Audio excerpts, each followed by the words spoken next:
নবমীর ব্লগ, যেটা তোমাদের ধনতেরাসের আগের দিন আমি শেয়ার করব। কারণ দেখে বুঝতেই পারছো খুবই ব্যস্ত, কারণ আকাশের মুখ ভার ছিল সেই দিন, জামা কাপড় সব কাচতে সময় লেগেছে, তার জন্য ব্লগটা দেরি করে হচ্ছে। আমি এটা দেখলাম যে মানুষের যখন কাজ থাকে তখন যদি আকাশ ফাকাশ ডাকে, এরকম ঝড়ফড় ওঠার মুভমেন্ট হয়, তখন মানুষ বলে ভাই আকাশের অবস্থা খুব খারাপ, আজ বেরোনো যাচ্ছে না, এই সেই। তো যারা অজুহাত দেওয়ার মানুষ আছে, আর সত্যি সাথে আমরাও দিই, কিন্তু আমরা সেজেগুজে সব থেকে ভালো জামা কাপড়টা পরে কিন্তু ঠাকুর দেখতে বেরিয়ে পড়েছিলাম সেই দিনকে। তো মানুষ কি না পারে চাইলে। আকাশ দেখেই বুঝতে পারছো সমানে বিদ্যুৎ চমকিয়ে যাচ্ছে, আর যা তা অবস্থা। তো আমি আর বেশি কথা বলবো না। আকাশের অবস্থা তারপরে পুরো জল জমেছিল, তখন ভিডিও করতে পারিনি, অল্প জলে এসে ভিডিওটা করলাম, দেখালাম কী লেভেলের জল জমে থাকতে পারে। তো যথারীতি আমরা হাওড়া পেরিয়ে মোহরকুঞ্জে এসে ফটোশ্যুট করলাম। ঠাকুর দেখার তো কোনো নামগন্ধই করিনি, কারণ অসম্ভব ব্যাপার ভিড় ঠেলে ঠাকুর দেখা। হ্যাঁ, কয়েকটা প্যান্ডেল অবশ্যই দেখেছি, সেটা পুজোর আগে, যখন ওপেনিং হয়নি, কমপ্লিট হয়েছে প্যান্ডেল তখন।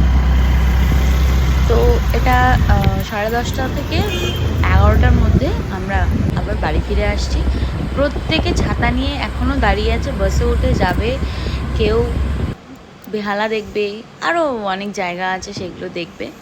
সো তোমরা পুরো ব্লগটা দেখো, আমি আর কথা বলতে চাইছি না।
তোমার পায়ের জুতোটা খুলে, পায়ের জুতো আছে?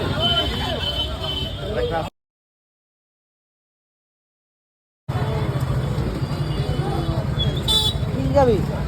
তুই এটা খাবি, সেটাই খাবো। যেটু একটা ব্লুবেরি